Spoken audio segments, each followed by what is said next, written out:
What is up, everybody? Welcome back to another episode on EI Entertainment Studios, back at it with another debate episode. Today's debate episode, we're going to be talking about Godzilla 2019 versus Fire Muto. Now, if this is your first time ever tuning into a debate video on this channel, what I like to do is I like to open a door that's never been opened before. Let me explain. Muto exists, but Fire Muto does not exist. So what we're trying to do is we're trying to see if Fire Muto were to actually exist in one of these new Godzilla movies. How would it fight against Godzilla? What would its backstory be? What would the abilities be? So basically answering the first question with all these other questions, how could it defeat Godzilla, or could it even possibly defeat Godzilla? And that's what we're really here to figure out. So that's the big idea of the plan. So here's the actual plan though. We're gonna go over Fire Muto, all the specs, backstory, and then we're gonna do the same thing with Godzilla 2019. Once we're done with both of these monsters, we'll put them up against each other in a death battle. So without further ado, let's begin with the backstory of Fire Muto. So Fire Muto came into existence after Monarch accidentally hit the Muto with a nuclear bomb and caused its body to have excessive radiation.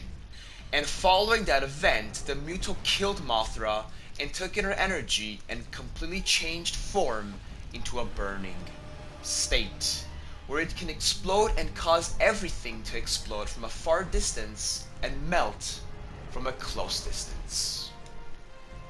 So basically, so when I came up with this backstory, as I was saying, history got altered. Instead of hitting the nuclear radiation with Godzilla to revive him, they hit the Muto.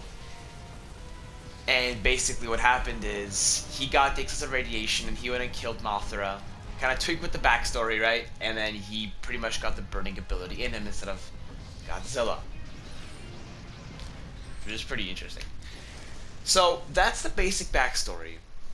And I'm gonna skim over the abilities for now, because I want to completely finish Fire Muto, and then we'll come back to the abilities, and we'll do a deep analysis before moving on to Godzilla. So, I'm going to skim over them for now, really quick.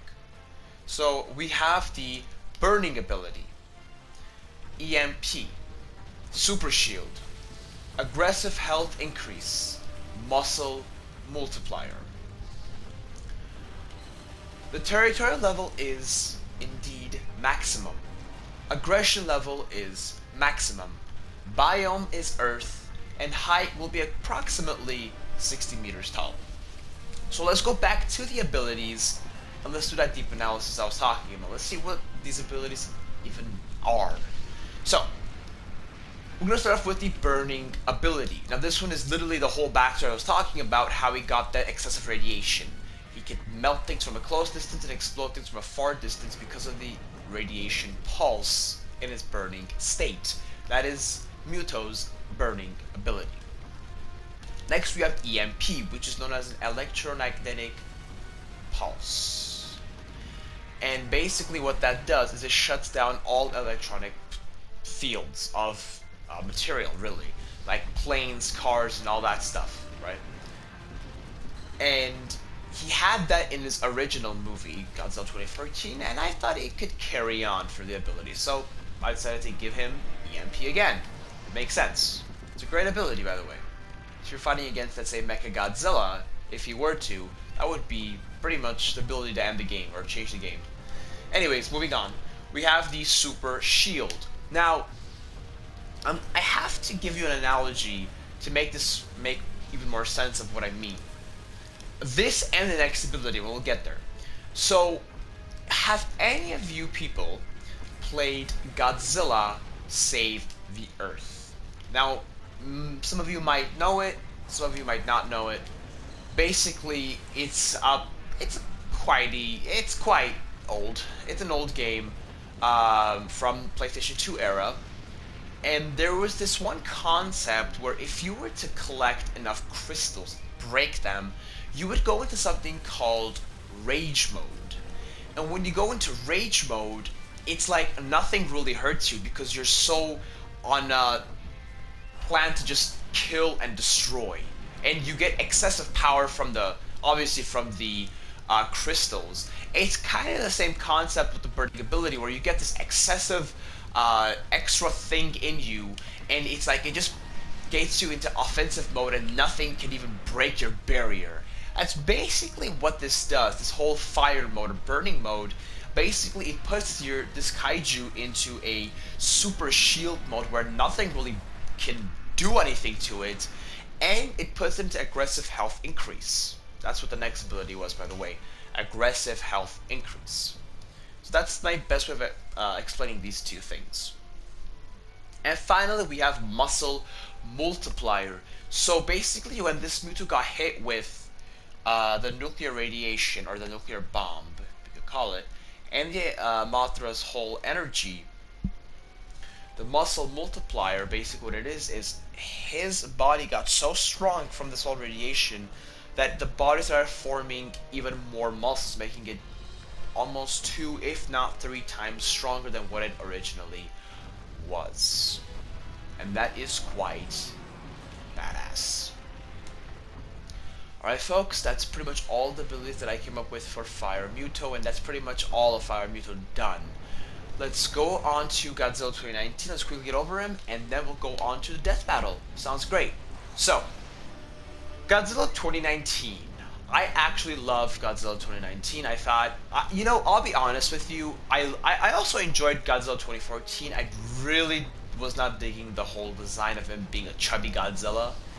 I thought they could really improve on that, as we're playing as him right now. We're not playing the 2019 version, we're playing the 2014 version, and it looks better in the game, but he is a bit chubby. I'll tell you that. The 2019 model with Michael Dougherty is beautiful. I absolutely dig it, and I'm even considering maybe I might even get. I don't know if it's X Plus, but there's one burning figure that's coming out. It's like a big statue, a burning statue of Godzilla. Don't quote me, but not sure if it's X Plus, but look pretty badass. I think it's X Plus though. I will most probably pick that up. But anyways, let's not get off topic. His backstory is a unique one. As we all know, almost every single Godzilla from Toho's universe, their backstory is that they're an abomination, they're a mistake, they're not meant to be here. Specifically talking about Shin Godzilla and the original 1954. So, this one, he's meant to be here. He is an Earth defender. He is Earth's natural defender. So, he doesn't have an abominable backstory, right? He's not an abomination. He's not a nuclear, like for example Shin Godzilla, he's not a mistake from nuclear waste, but instead he is a natural monster that came to be on Earth, that defends Earth and defends all of the nature, right? Brings balance to nature.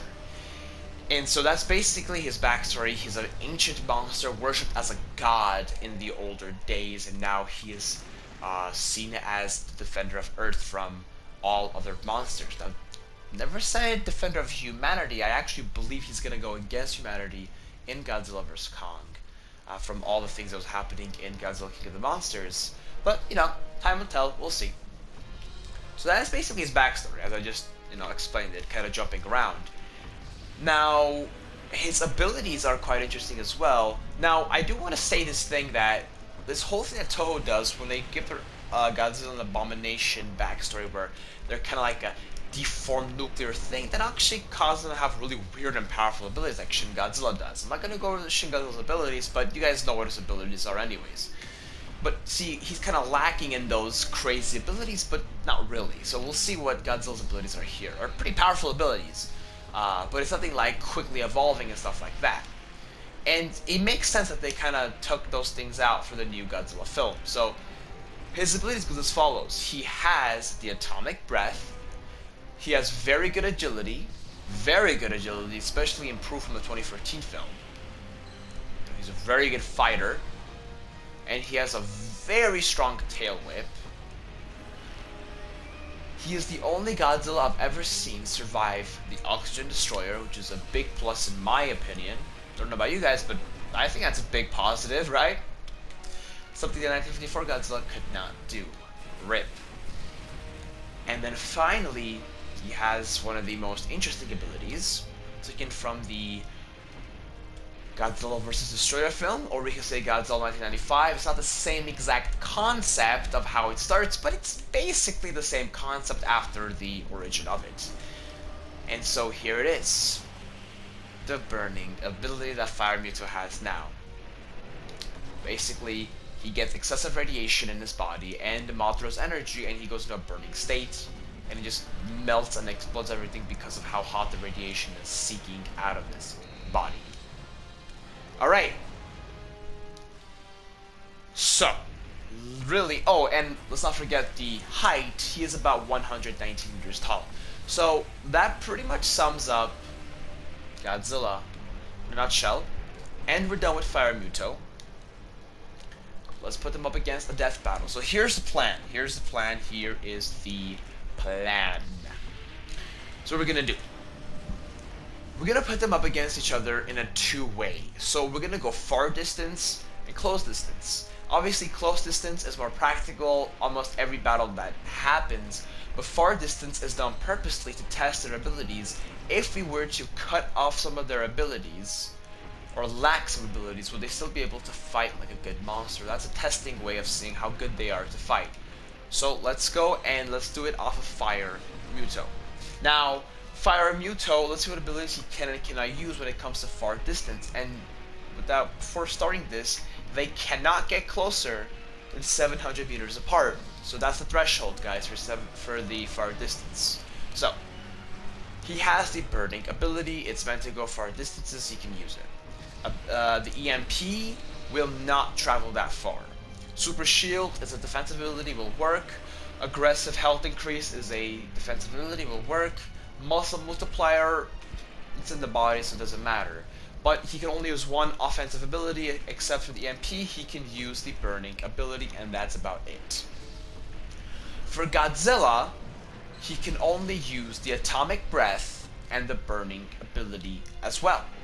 Now, obviously, Godzilla being a Earth defender, he's going to be the one to start the battle. I think he's going to be the one to do it. And so, what I think is going to happen is these two monsters, 700 meters apart, I think Godzilla's going to shoot Fire Muto with an atomic breath. Gonna cause some trauma, not any damage, but I think it's going to cause trauma. And basically, it's going to cause him to get all pissed off and use the burning ability against, because that's all he has against Godzilla, and it's gonna completely explode, and it's gonna push him back. But we have to take into consideration that Godzilla has more surface area, more weight on his body, so the explosion of the nuclear radiation is gonna be more dramatic, right? It all depends on the body weight, because they both have this burning ability. And Godzilla's body is much larger. It's quite larger from the Muto's body. So, proportionally speaking, he's going to be able to shoot out more radiation with more force against the Muto. And therefore, I believe on the far distance scale, Godzilla will end up killing the Fire Muto. Therefore, I'll be putting it at 1-0 in the terms of far range for Godzilla 2019. Now let's go into close distance.